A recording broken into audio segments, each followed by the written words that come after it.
This episode of Capes and Lunatics is brought to you by Tweaked Audio. Get awesome headphones, go to tweakedaudio.com and use the coupon code Southgate to get 30% off, free shipping, and a lifetime warranty. Or you can get there through the link on our website, southgatemediagroup.com. This is Phil Perich, and you're listening to the Capes and Lunatics podcast. Recording has started. Hello and welcome once again, dear friends, to Super Connectivity. I'm your host, Charlie the Professor Esser. With me, as always, is the blue-eyed bomber from the Berg of Pits. Phil, me, and Perich. Welcome back, Philip. Always glad to have you. So, not a lot of news to talk about this week. One thing I do want to talk about is that Star Trek Discovery, where, watch where you put your car, because they're going to put it somewhere, is coming to CBS broadcast. Season 1, yes. Season 1. Well, I think once they started on season 1, I think they're going to follow, and then maybe the idea is that when they do season 3, it's going to be on demand first. Well, yeah. Yeah, because season 3 is coming, so I wonder if they're just going to, hit broadcast just every season will be 2 years behind CBS All Access, maybe. Yeah, or something like that. Or it's going to be a situation where it's like, we've gotten you, because probably what they'll do is they'll do season 1, season 2, because the reason, and there's lots of reasons, but obviously because of COVID shutdown, they're running out of content. They're burning through their content. Because most of the networks I see, the earliest shows that are coming back that I've seen are November. Exactly. So they're going to do that. And then, but it makes a smart thing where you're going to hit your cliffhanger at the end of season 2. Mm-hmm. And then it's like, oh, by the way, season 3, it's going to be on streaming first. You want to sign up for that? Because it's right there if you want it. And look at all these other shows we have, like Picard. And it would not surprise me then if, Picard doesn't find its way to broadcast, Maybe. And, and with that same kind of model, that idea of, now that we've shown you the cliffhanger, would you like to see how that gets resolved? As it stands... Okay, Tristan's doing a little I Heart You dance to me. Well, that's what they did when Discovery first, when season 1 first came out, is they put the first episode on CBS, on the network. And then, if you want to see the rest of the season, you got to get CBS All Access. Yeah. Yeah, which, didn't get me into it. The first episode really didn't impress me. Well, after I watched a few, that's when I got into it. But and that's the thing. I think that's always the thing with that. It's sometimes you're trying too hard. I don't know. Maybe. Well, it's maybe it's an argument. Well, it's like they did the first episode, then started in episode 2. They did a time jump, so it's like. Really, the first episode really wasn't the tone of the rest of the series. Yeah, and that's and that is something that happens with this. Time jumps are always weird, but I think a lot of times they do that, especially between first episode and second episode, if they shoot the pilot without necessarily as sort of a proof of concept. Yeah, and I think you see this with Agent Carter, where you look at the short, and then you look at the series. And there's a real disconnect between the short and the series and where it all falls on the timeline. I actually think there isn't overlap. I'd have to go back and double check the first episode of the first season and sort of like how really Agents of S.H.I.E.L.D.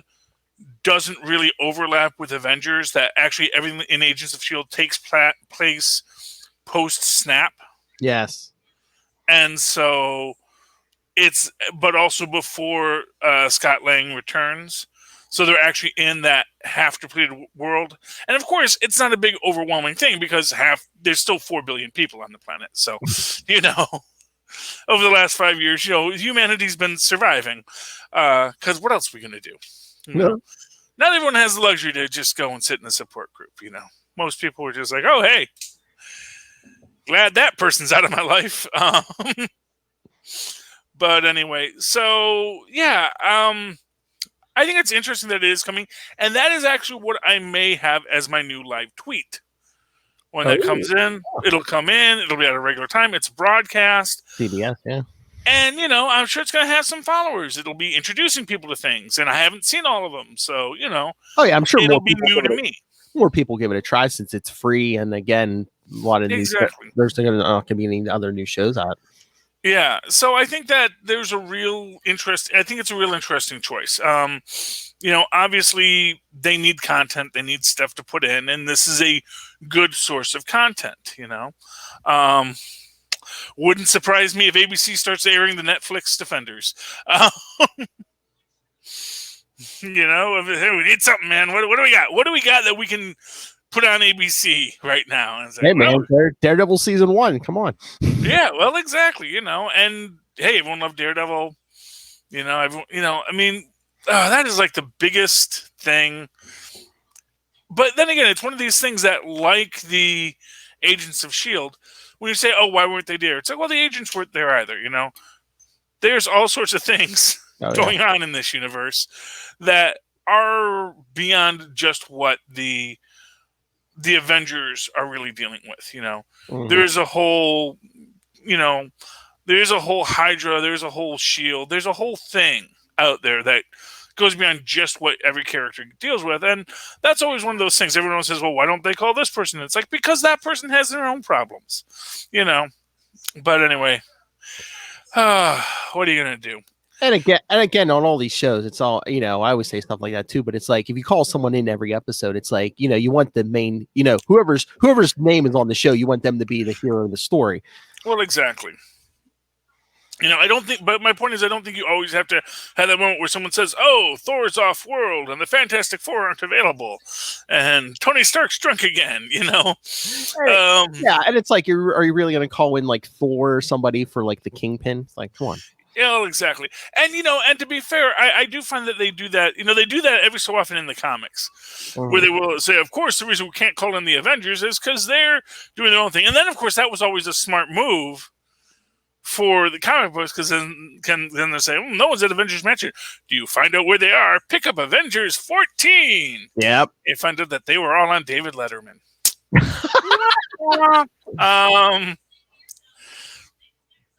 So it happens. But yeah. But speaking of Star Trek, we do have a Star Trek Patreon. Yes. And if you scroll down or scroll up or scroll left or scroll right, if you scroll somewhere, you're going to see The First Taste is Free.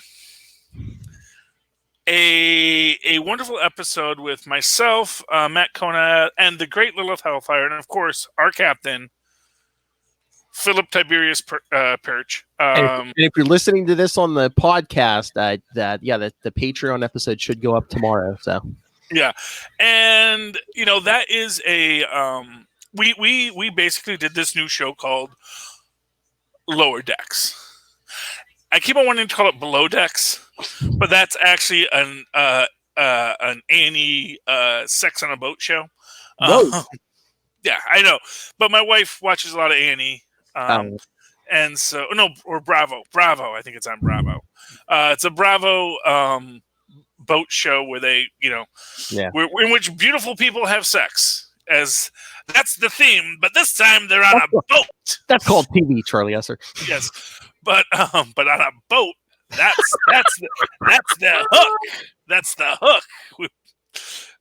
It's like the Kardashians, but on water. On water. But speaking of Kardashians on water,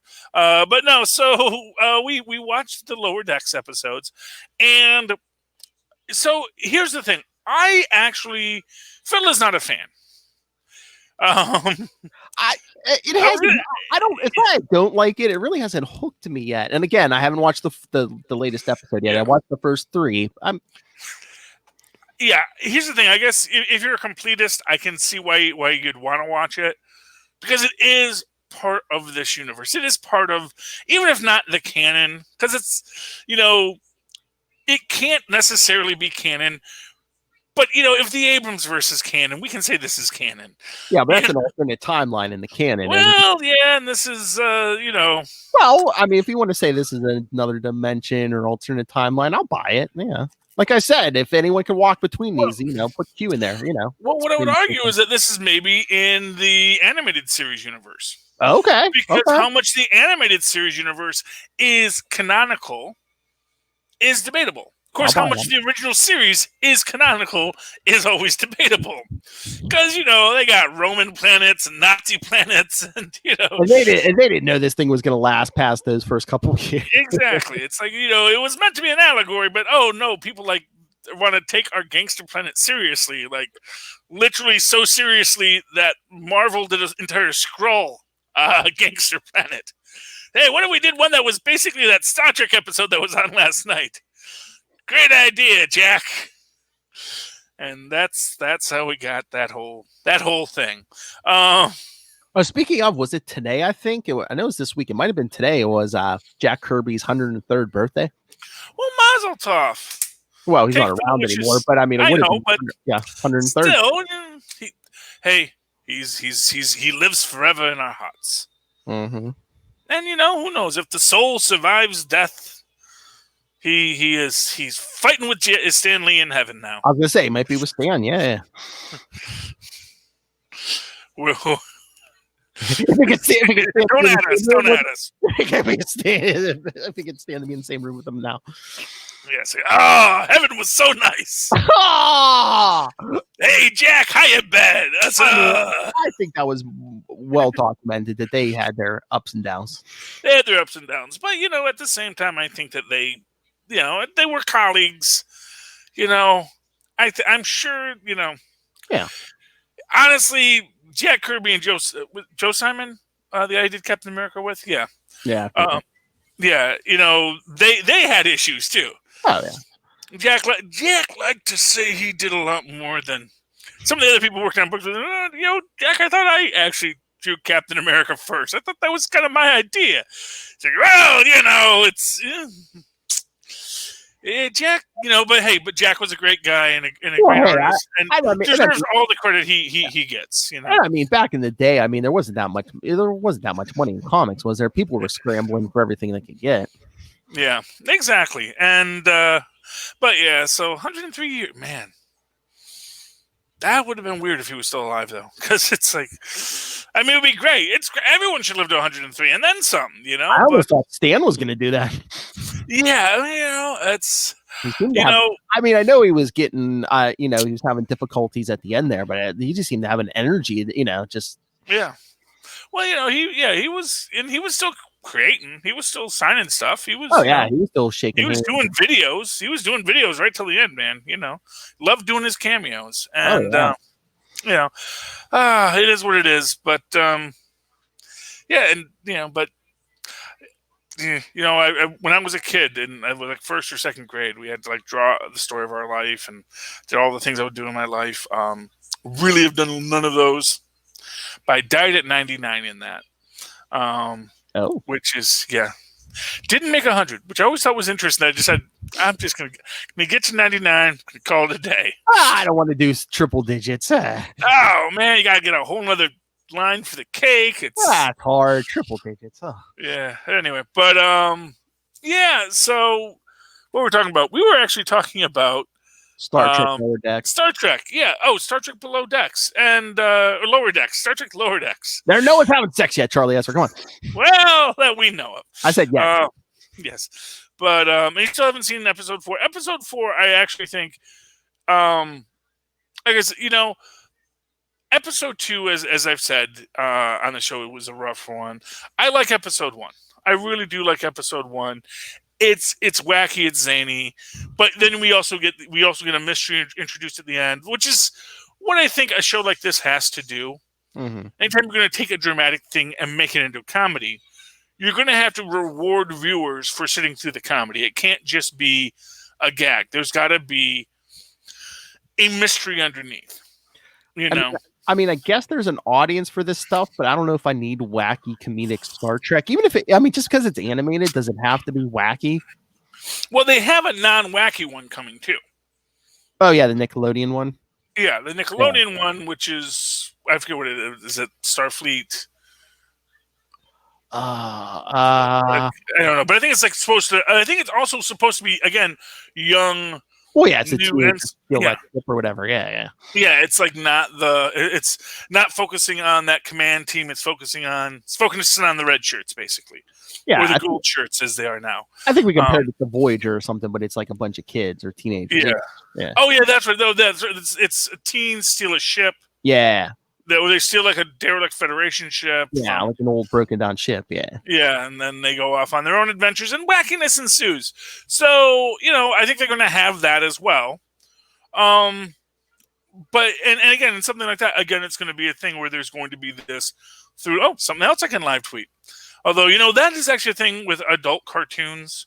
Because, I love the Owl House. And they're not adult cartoons, they're kids' cartoons that a man my age finds himself watching because they have really great stories. And I love the Owl House, and I love Amphibia, and I would live tweet those, but they're they're kids cartoons, and so they air on Sundays, and I'm usually asleep. But I was gonna say if you wanted to, Charlie, you could say you're watching with the kids. Well, no, I mean I could watch it. I could watch the heck out of it. Usually someone else is watching TV then. It's harder for me to okay, even though Tristan would like to watch Amphibia, I don't think my wife would. I think it's on at a time where she's still awake. Yeah, okay. But it's also Amphibia and the Owl House back to back, so I could do a whole live tweet of that, and maybe I'll start and do that next season because they will have a second season. But yeah, it's just great stuff. But what makes it great is that there is an underlying mystery. And the underlying mystery, although not mystery, but the underlying hidden relationship in in Lower Decks is that spoilers, Mariner is the captain's daughter, and she is in a constant state of rebellion against her two Starfleet parents who are on different ships, because I get the feeling she was basically a Starfleet brat, bounced around star system to star system. Her whole time, her parents were raising in the ranks of Starfleet. And probably, because again, if they didn't get divorced, but they decided to make their careers their priority, they probably had to keep on passing the kid between ships. Oh, yeah. So she'd which is always that weird idea. Okay, we're together. We both have to promote in our lines. Eventually, we're going to get separated because you're going to be on one ship. I'm going to be on the other because we're both going to need to be first officers somewhere. And and once you get to that higher level where it's no, we just have one first officer on the ship. Well, was the father a captain? Because wasn't he wearing a blue uniform? I didn't know if he was a chief medical officer or something. Because I swear wasn't her dad wearing blue. That might have been the case. It's been a while since I watched the first episode, and that's the first time we see her dad. So unless he's in one of the sciences or something, yeah. But I don't think he was a captain. Yeah. Oh, that was a weird thing with Mariner, is when she gets promoted in. Well, okay, so spoilers for episode 4, she gets promoted to lieutenant. Ooh. In episode 4, and she goes from a red uniform to a gold uniform. Ooh. And it's never explained why. Well, Geordi LaForge did it. Oh, he did? Oh, well, yeah, but that was when he actually transferred from Helms to engineering. Yeah, I was gonna. Yeah. Season. I mean, it was done. Season 1, he wore red. The rest of the series, he wore gold. So. Mm-hmm. Yes, but then again, there was a transfer in that. Yeah. Well, actually, he was at the helm in the gold too. Yeah. I don't know. No. No. So once he moves to the engineering. Because he was originally the helmsman, right? If I remember correct. Yeah. Well, yeah, him and Data sat there. Yeah. I think it's the first episode of season 2. Yeah, he's in engineering. Yeah. See, but Data always wore gold. So, but they had red shirts on the old Star Trek deck too. So but it's just interesting that she changes colors in that way from ensign to lieutenant. So I found that. So now I got to go back and see if he was originally Ensign LaForge. Was he always lieutenant? I think he. Yeah, I don't think he was an. Yeah, I don't think he was an ensign. I'm pretty sure he's a lieutenant. He had some kind of rank. I'm pretty sure it was lieutenant. But yeah, no, because when half of when most of the seniors, and there was one episode where most of them beamed down to a planet. And Picard left LaForge in charge of the Enterprise in one of those season 1 episodes. Yeah. Yeah, well, as chief engineer, he would be. Well, I don't think he was chief engineer yet, but he was just a lieutenant or something. Yeah. Oh, okay. So it's like when they left Sulu in charge. Did they ever leave Sulu in charge? I don't know if they ever left Sulu in charge. I don't know. Don't know. It's, Well, I know. it was either, first it went to Spock, and Spock wasn't it. Scotty was the third. Wasn't Scotty third in command? Yeah. Yeah, Scotty was third, but sometimes all three of them were down on the planet. Yeah, that's what I'm saying. So after Scotty, maybe it was Sulu. Yeah, possibly. It was never Bones. Bones never got to sit in the chair. They don't put medical in the chair. And plus, Bones was usually down on the planet with Kirk. Usually. Yeah, you do want to take the one doctor your ship has with you. You want to take your best doctor with you. Yeah. Honestly, we don't know if there was another doctor. Nurse Chapel was a nurse. There was no emergency medical. In fact, it seems like most starships only have the one doctors. Yeah, I don't know. I mean, like on Next Generation, we only saw Dr. Crusher, but I know she mentioned at least one or two other doctors from time to time. Yeah, okay. But we never really, I don't think we ever really saw them. I don't ever remember meeting any other doctors. And but in Below Decks, they have a really cool one because they have a Catian who, I love her. She reminds me of Paula Poundstone. I don't know why, except that Paula Poundstone has a lot of cats. And she has that same frustrated sound of like, ugh, I hate dealing with you people. And I love the cat doctor. She's just great. And she needs more of her in this. And of course, Devani, the Orion ensign, eager to please. I'm not going to say it's a stereotype. No, putting a stereotype there, but it's a good show, and it does fit into this idea of taking something that was a drama and moving it into that comedic field, which we're also getting with a new X-Files series. Yes, I just saw that today. It's called Albuquerque. Albuquerque. You know what? I like that it's called Albuquerque because here's the thing. It's the thing for me. I always say Albuquerque whenever I want to say the esprit d'escalade. Esprit d'escalade is this French phrase that means when you think of something you should have said after you should have said it. And I always say Albuquerque because I always think of Bugs Bunny. He should have made that right turn at Albuquerque. Albuquerque, yeah. Oh, Albuquerque. Oh, if they're going to be in Albuquerque, they need to do an MCU flashback episode. Mulder, or is it going to be Mulder and Scully? They need to investigate. No, but see, this is the thing. It's again going to be similar to Lower Decks in the sense that this is the other people who do the X-Files. These are the people who basically do the stuff that isn't high profile enough or interesting enough for Mulder and Scully.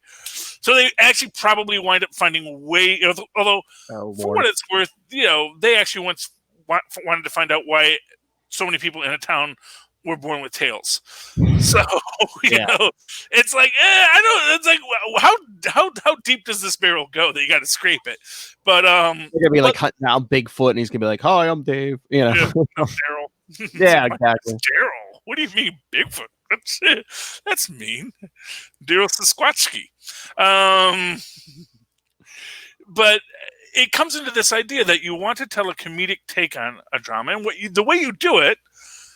And this is something I always remember from my comedy training at Second City. Is the two things that are funny is the mundane made extraordinary, or the extraordinary made mundane, and the mundane made extraordinary. So you do something where you have this extraordinary idea, whether it is hunting aliens or hunting or exploring new worlds, which is a little overlap there. Ooh, they should do a crossover. And then you make it ordinary, where it becomes, well, what's the day-to-day? What are the people that, who are literally just, in the office 9 to 5 working on the thing. And this is something that, Terry Pratchett was great for. Where, these very lofty ideas get put into like little bureaucratic things. And of course, actually, Douglas Adams is the best for that. Every cosmic bureaucracy he ever created is that idea of taking something that is galactic and impressive at its nature, and then bringing it down to this little level. And that's what we're doing in Lower Decks. That seems to be what they're going to be doing with X-Files Albuquerque. So I think it's a neat idea. I think it's a fun way to invigorate a franchise. Because, not for nothing, I do think franchises do need to be reinvigorated from time to time. I think that there gets to be this quality where it drifts into its own self-parody naturally, and sometimes it's better to turn into that curve and do something that is much more comedic. And I think you see this with a lot of modern dramas, especially in the action-adventure drama genre, where there'll be an entire episode where everyone's a puppet, or there's going to be an episode where something's going to be kind of silly. We're going to follow some real tropey breakdowns of things, and we're going to be very aware of the silliness of what we're doing. And, yeah, I mean, with animation, you could do all kinds of stuff that with your special, break special effects budgets, in live action and stuff. Oh too. yeah, well, I mean, that's the entire reason why we got a cat person, because we only got a cat person in the original Star Trek the Animated Series because Catian, because they could now. Yeah.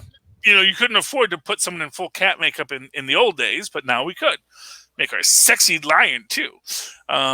But this one just an old lady cat, so which is a nice little. The cat woman was like the sexy furry, in the original animated series. But now it's like just I'm just Bones, but a cat and a lady cat, as sexy as Bones was. But it's which I thought was a nice callback in that. But it is this idea of taking something that is that extraordinary, but then bringing it down into its own level, and yet still also being extraordinary. This is one of the things I said about episode 2 of the show, which is that they really do show how competent many people can be in this, and that everyone makes fun of them, but at the same time, when the chips get down, they actually are competent. They actually know what they're supposed to be doing. And you even get that a little bit in episode 4, where you realize, oh, Mariner isn't the slacker screw-off that she presents herself to be. She actually does care about this. She just wants to PO her mom. Oh, yeah. Oh, Mariner.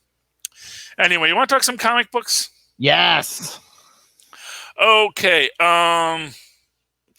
So do you want to talk One More Day? Oh, Daredevil, One More Day. Yes. You want to talk that? I loved that book, by the way. I knew that would intrigue you. Yeah, it wasn't. Yeah. It wasn't what we thought it was going to be. No Mephisto, and yet it was better. Oh, yeah. Although, actually, what I want to know is who willed him into existence. How did that happen? That was actually Matt. That was during that Charles Soule run. Back a few years ago when Matt was wearing that black suit. Mm-hmm. It was like a weird Inhumans thing. One of the Inhumans had a power. I don't remember the full thing, but yeah, like Matt wanted, for those of you who don't know, back in the late 60s, Karen and Foggy were getting close to figuring out Matt was Daredevil. So he came up with a fake, fictional identical twin brother, Mike Murdoch, who was like, oh yeah, he's Daredevil. And then after a couple months killed him off. But yeah, it was something weird with one of the Inhumans had this weird power. Like he basically took some of Matt's memories and created like a full bodied, I guess, brother, Mike Murdoch, who basically, he was, Matt always played him as like the shady brother. So of course, eventually he gets into hooks up with criminals and, and then disappears in that run. So. And we have one of my favorite villains in this, which is the Hood. Yes. Which is, I love the fact that he is, and I love my favorite line is the Hood. It's just this universe, which is just they're just things like this laying around everywhere, man. So it's like he used it once to power his crew, but there's always a price. Was it a Norn Stone? Yeah. Yeah, one of the Norn Stones, which is like, I remember, which, hey, man, got that from Frosty. Oh, maybe. Yeah, man. Or at least, or maybe there was one that wasn't inside Frosty. It's like, which, I love when Loki makes Frosty. He says, oh, come on. He says, you're using the Norn Stones? Oh, come on. These are like the 5th lowest level magical rock in this universe. No. But the idea of it, and this is something that the Hood keeps locked in his vault. because he doesn't use it. Because and I guess he's got powers back. Maybe he used it to get his powers back. He gets his powers back all the time because for what it's worth, obviously a lot of mystical beings like this guy. I like this guy.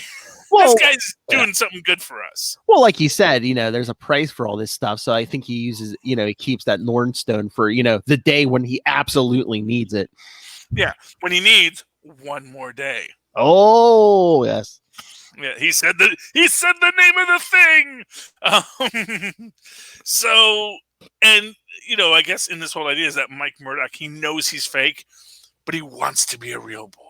Well, he said he has incomplete memories, and I think he's like maybe losing more, and he's like, I think it's driving me insane, Yeah,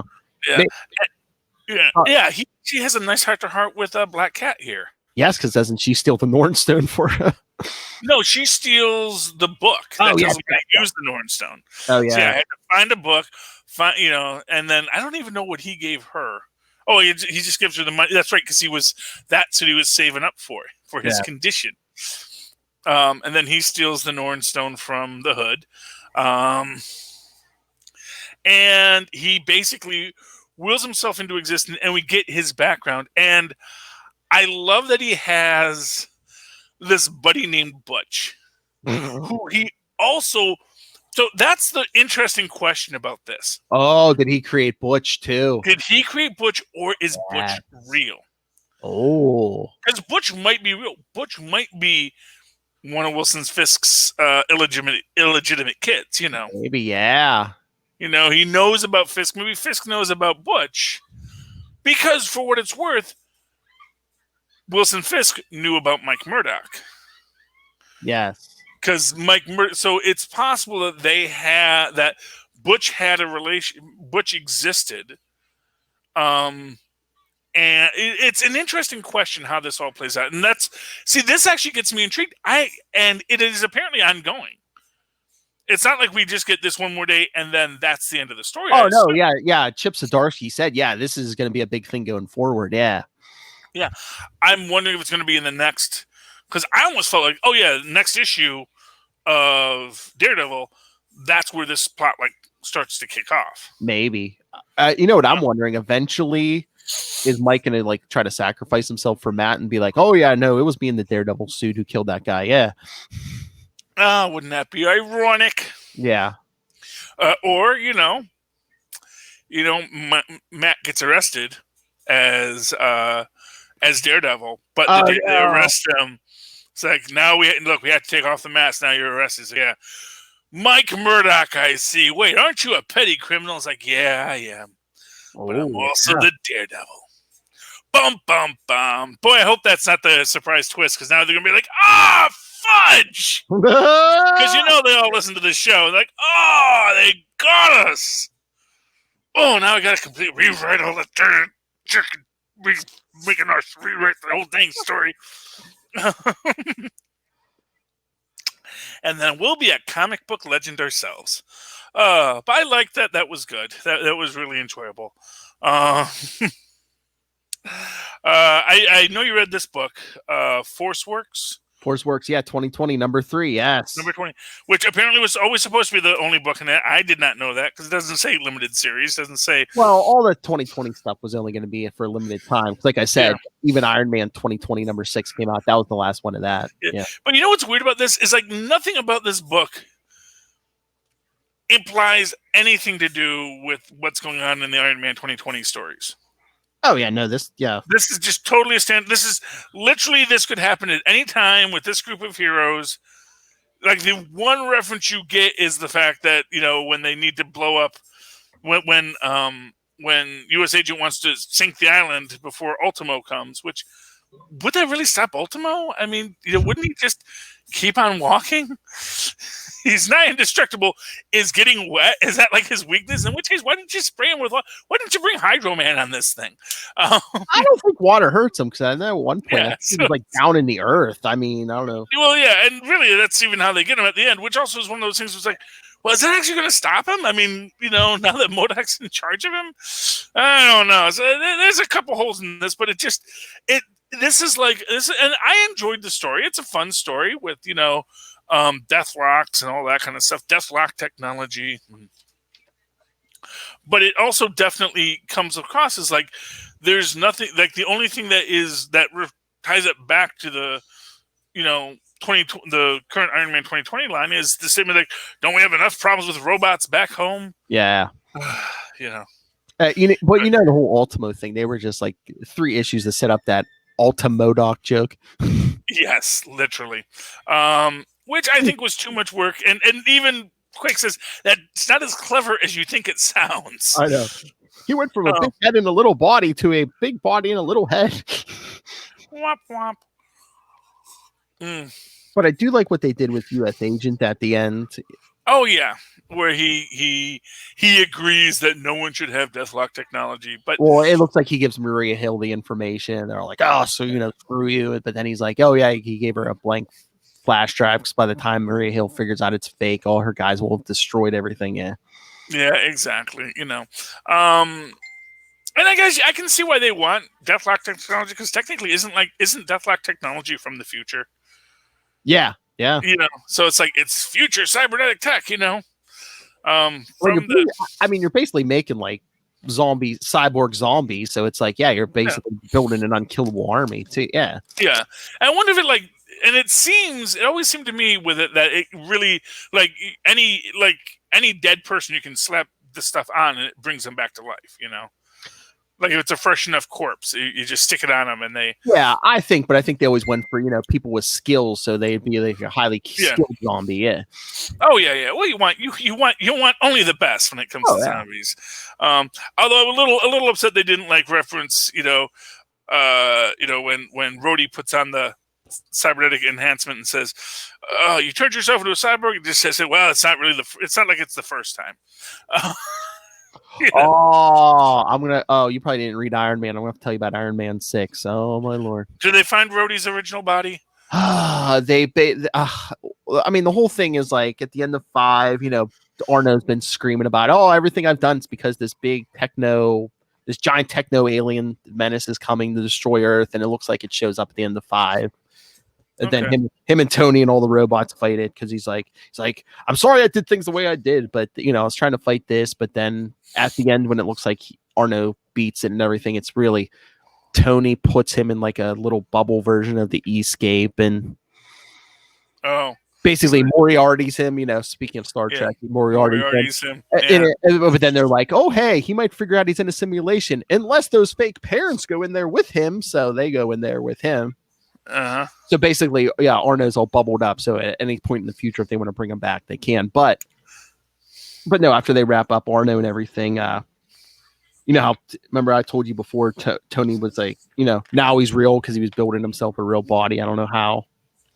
Well, basically, they got DNA from Rhodey's family, so now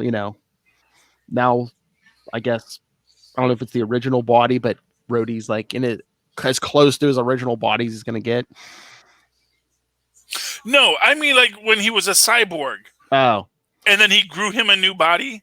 Like this was like the third new body they gave. This is now the third new body they've given him. I don't know. I mean, they didn't go into detail, but I don't know if it's like a new body or if it's just like, oh yeah, we fixed your original body, or they were just like because they made it seem like, oh yeah, you're back to normal, back to Well, so wait, who's back to normal? Like Tony Stark? We're Tony and Rhodey. Tony and Rhodey. But no, Rhodey was even like he was having issues about what the War Machine armor and stuff. Like he was having like PTSD or something. They're like, oh yeah, that was just problems with that fake body Stark used to bring you back. No, you're good now. But like I said, that's a clone body he had. I know. Because he was the cyborg Rhodey for a while there. It's so weird because I don't know. I guess Slott was playing it like, that at the end of Bendis's run when they brought Tony and Rhodey back, that I don't know if they were clone bodies, but they weren't like 100% real. I don't know. What is wrong? It's 1946. Just go to Zola, say, Zola, here's $1 million. Well, how do you do this whole cloning thing? And again, in a few weeks, there's a new Iron Man #1 coming out with a new team. So I think they were just setting everything back to status quo. Yeah, except he's still adopted. Yeah, they haven't fixed that yet. Yes. Yeah. Oh well. What are you gonna do? So yeah, they kind of fixed everything without explaining how. Yeah, except like I said, it's kind of like they broke it just to fix it, and I mean, it wasn't a good way to break it. That's the thing. It's like in what? It's like every so often someone says, "Oh, do clones have souls?" It's like obviously clones have souls. Humans have souls. You're a clone body. Obviously, you have a soul. It's like it's just ridiculous. Sometimes the lack of concern I'll say they have for these kinds of things. But speaking of clones, so I got 2 clone books here. Okay. Empire X-Men and Hellions. Pick one. Phil. Give me Hellions. Hellions. So I think I might have missed Hellions too because there was a gap here. But we're opening up with basically. Why is that 3? This is 3, yeah. Okay. And although I'm not sure of that too because I thought I picked up Hellions too. But anyway, but apparently because I remember Goblin Queen was introduced in issue 1. So yeah. I'm a little confused, but anyway, so here she is, and she's got like mind control powers, and she's manipulating Alex Summers here. And did Alex Summers have a crush on Madeline Pryor at some point? They were in the 80s, like when Chris Claremont was writing a book, like once Jean Grey got resurrected and Scott immediately left Madeline for Jean Grey. Havoc kind of cold. Havoc kind of, I know, and then Havoc kind of slid in there, slid into her DMs, and well, hey, he's like, can argue that she was programmed to seek out Summer's DNA. Oh, that's right. But it's weird. But basically, the entire planet. So she's controlling everyone's mind, and here we got Wild Child. Who I really love Wild Child. Although they're making him a little too saber-toothy. I liked when he had the braids. Although actually, if I recall, I think in the original Marvel Universe thing that said that Wild Child's gender wasn't known because he had the long hair. Oh. And I thought they were playing him as a male, like especially when he was like in Alpha Flight and stuff. But no, well, I don't know. Like it might have just been when it came out that someone said this, man, that like is it just because he was very lithe when they drew him. So, but he's definitely male now. But they've also bulked him up a bit, make him a little more saber-toothy, which I thought it's okay. But she has to break. Psylocke has to break his neck because he's under mind control, and it helps when you break their necks. And getting this little mission report from Beast here. He's basically saying, I know that, it just basically say, Sinister is totally playing Scott. And, obviously this is what's happening. But, and he put Psylocke on the team to control the team. But, the team's probably going to side with Psylocke over Sinister when, because Sinister's kind of a doofus. So... But anyway, Madeline Pryor, the whole plotline is Madeline Pryor is upset because they after they killed her, they kind of forgot about her. She doesn't like being forgotten. Do not pretend they don't exist. And she is super mad. They brought all the other mutants back, but nobody brought her back. And not for nothing. Let's be honest here. They're working with Mr. Sinister. They're working with, every evil mutant they know. What, you can't bring Madeline Pryor back? Throw the girl a bone? Well, he was her creation. He should have been in charge of bringing her back. Yeah, but still, but anyway, so she's basically using all the clones of the Marauders, and whatnot, and because they're all under her control, and she made them all flesh eaters. It's crazy, but her whole thing is she's going to go to Krakoa and kill every mutant there. Then they'll never be able to say she didn't exist again. And then, of course, next issue, clearly Psylocke and Wild Child have to save the day. I mean, bum. she might be damaged anyway, because I mean, originally she was just a clone of Jean Grey anyway. So what happens when you clone a clone? Well, nothing. It's same DNA. It's replicates. Yeah, but aren't you like does the quality go down a little bit each time? It's not analog. It's digital. There's no, that's the thing. When you make a copy of a copy, it's like that's only because it doesn't work like that. It's a chemical reaction. It's like in the same way that every time my cells reproduce, they're not as sharp as they used to be. It's like no, they do that until the telomers, whatever they call it, start to break down. But that in general, your body keeps on reproducing its cells. Every one of your cells is a clone of another cell. So a clone of a clone is still the same clone. It's just anyway. But also clones, but better, is Empire X-Men, which again, it's cool, but also weird because essentially, so at the start of this, we get the whole thing of Scarlet Witch wants to resurrect all the Genosians. They come back as zombies, and it's kind of weird and a little bit sad where she comes to Stephen Strange for help, and he's kind of being a prick, just like, all right, I'll fix your problems for you. You always do this. You're trying to unring a bell. You're trying to make things come back and fix your mistakes, and you can't. You can only ring a larger bell. And they actually do this whole thing where he's really talking down to her the whole time, kind of being a jerk about it. A nice little thing with Wong where he's visiting and they were supposed to go to a fancy restaurant, and Wong goes by himself because Stephen Strange has to go and do his thing. And there's a joke here about how he bribes the Asgardians with a cask of magic beer so he can get a bit of the world tree. But he says, we must hurry. He says, why? You filthy magician! This is light beer. Wah, wah.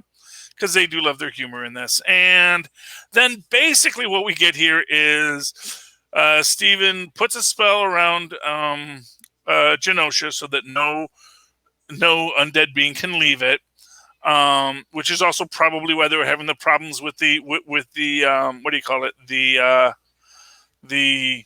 Krakoa gates.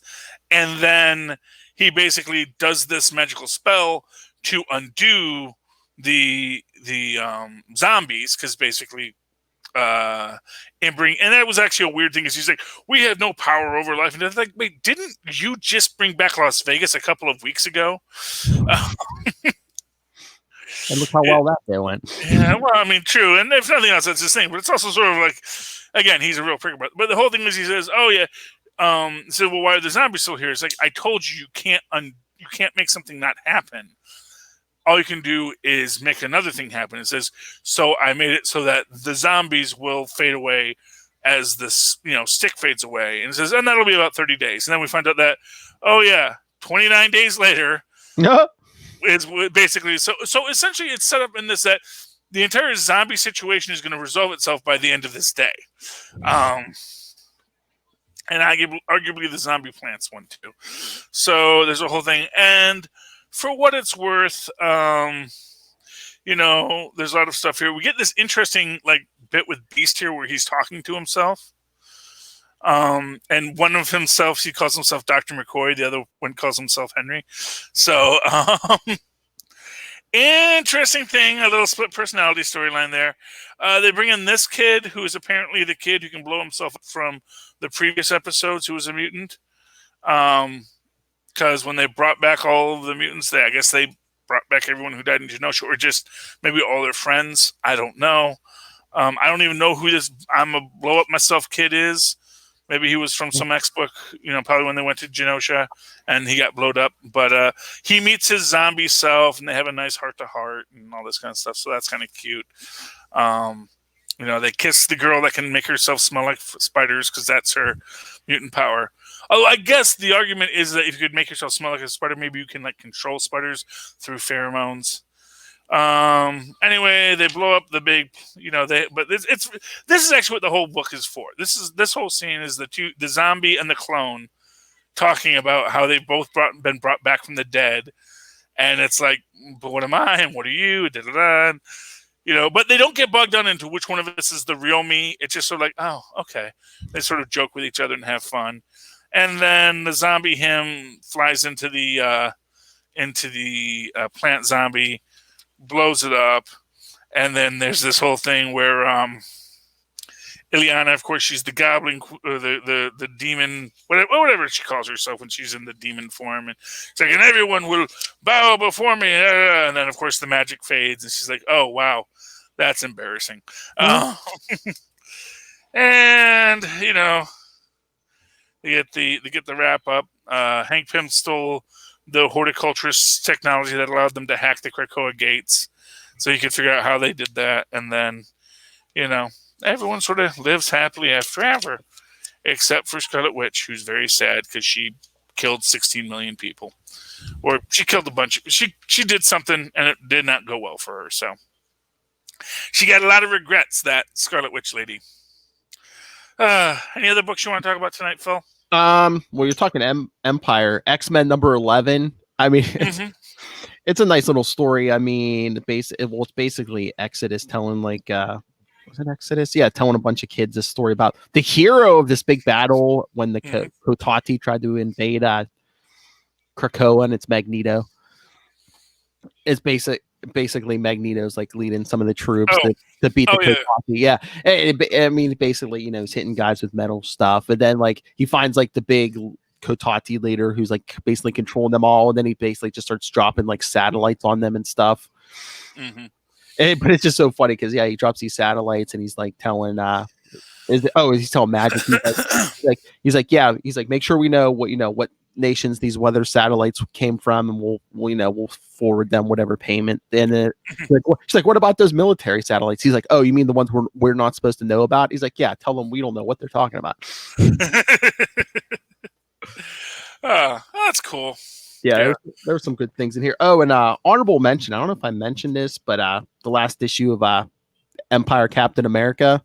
Oh yeah, how did that go? It was a pretty decent story because it's like Cap's he's like leading this army battalion along with some Skrulls and some Kree, and he has to keep them all focused, especially after some of the higher up military guys are just like, because they get a report that the Kotati are invaded like Mexico City, and the military's like telling Cap, they're like, yeah, these generals and stuff are like, that's not our problem, don't go down to Mexico City. And he's like, Cap's like, no, he's like, we got to help him. And so he rallies some of the troops, he's like, and if you want to come with me, come on, we got to help those people. And they're like, we're with you, Cap. Yeah, well, of course, Captain freaking America. Almost like a modern day version of like the Howling Commandos. I mean, it's a pretty entertaining read.